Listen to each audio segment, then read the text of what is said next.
जंगल के बीचों बीच एक छोटा सा गांव था जो चारों ओर से हरे भरे पेड़ों से घिरा हुआ था। इस गांव का नाम था सुकुनपुर। गांव के लोग बेहद शांत और मिलनसार थे, लेकिन एक दिन गांव में एक अजीब घटना घटी जिसने सभी को चौंका दिया। गांव के पास ही एक घना जंगल था जिसमें तरह तरह के जानवर रहते थे। गांव के लोग अक्सर वहां शिकार करने जाते थे, लेकिन एक दिन गांव के मुखिया रामू काका ने जंगल में एक अजीब आवाज़ सुनी। वो डर गए और तुरंत गाँव वापस आ गए। उन्होंने गाँव वाले को बताया कि उन्होंने जंगल में एक भयानक चीख सुनी है। गांव के लोग पहले तो हंसे, लेकिन जब कुछ और लोगों ने भी वही आवाज़ सुनी तो वह चिंतित हो गए। गांव में चर्चा होने लगी कि जंगल में कोई रहस्यमयी शक्ति है। कुछ लोगों ने इसे भूत प्रेत का नाम दिया तो कुछ ने इसे कोई बड़ी जंगली जानवर बताया। रामू काका ने गांव वासियों को समझाया कि हमें डरना नहीं चाहिए और इस रहस्य का पता लगाना चाहिए। उन्होंने कुछ युवाओं को साथ लेकर जंगल में जाने का फैसला किया। वे सब अपने अपने हथियार लेकर जंगल की ओर चल पड़े। जंगल में घुसते ही उन्होंने वही भयानक आवाज़ फिर से सुनी।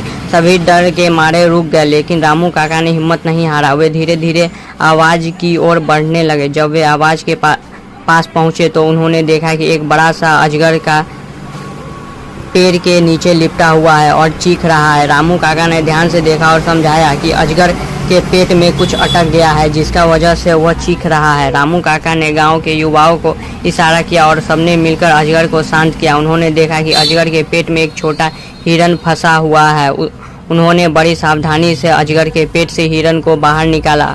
अजगर ने राहत की सांस ली और जंगल में वापस चला गया। गांव के लोग इस घटना से बहुत खुश हुए और रामू काका की बहादुरी की तारीफ की। इस घटना के बाद गांव में फिर कभी ऐसी अजीब आवाज़ नहीं सुनी गई।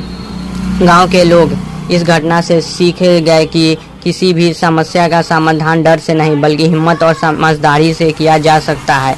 इस घटना ने गांव वालों के दिलों में एक नई उमंग और विश्वास जगाया। उन्होंने समझाया कि किसी भी रहस्यमयी घटना का सामना करने के लिए एकता और धैर्य की ज़रूरत होती है। रामू काका की बहादुरी और युवाओं की मदद से गांव में शांति लौट आई। इस घटना के बाद गांव के लोग और भी ज़्यादा एकजुट हो गए। उन्होंने जंगल में जाने से पहले एक टीम बनाने का नियम बना लिया ताकि कोई भी ऐसी घटना फिर से न हो सके।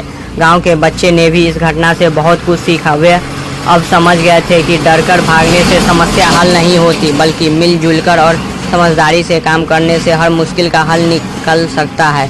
कुछ महीने बाद गांव में एक और घटना घटी। एक दिन गांव के किनारे पर कुछ अजनबी लोग आए। वे लोग बहुत भूखे और थके हुए लग रहे थे। गांव वालों ने उनसे बात की और पता चला कि वे लोग अपने गांव से भटक गए हैं और घर वापस जाने का रास्ता ढूंढ रहे हैं। गांव वालों ने उन अजनबियों की मदद करने का फैसला किया। उन्होंने उन्हें खाना खिलाया और आराम करने के लिए जगह दी। अगले दिन रामू काका और कुछ युवा उन अजनबियों को उनके गांव तक पहुंचाने के लिए तैयार हो गए। रास्ते में एक बार फिर से वे जंगल से होकर गुजरे। इस बार भी जंगल में वही आवाज़ सुनाई दी, लेकिन इस बार रामू काका और उनके साथी डरे नहीं के बजाय सतर्क हो गए। उन्होंने ध्यान से सुना और समझा कि यह आवाज़ कहीं और से आ रही है। वे आवाज़ की दिशा में बढ़े और देखा कि एक पेड़ पर एक पक्षी का घोंसला है और उसमें फंसा हुआ एक छोटा चिड़िया चीख रहा है। रामू काका और उनके साथियों ने मिलकर उस चिड़िया को घोंसला से बाहर निकाला और उसे आज़ाद किया।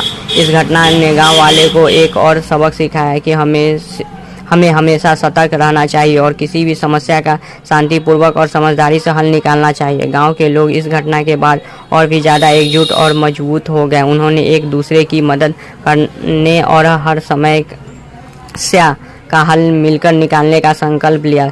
सुकुनपुर गांव का एक मिसाल बन गया कि कैसे एकता, धैर्य और हिम्मत से किसी भी मुश्किल का सामना किया जा सकता है। इस कहानी से हमें यह सीख मिलती है कि डरकर भागने से बेहतर है मिलकर हर मुश्किल का डटकर सामना करना। दोस्तों, आपको यह कहानी कैसा लगा प्लीज़ कमेंट कर बताएं और ऑडियो और वीडियो अच्छी लगी तो कृपया लाइक भी करें। Thanks for your time.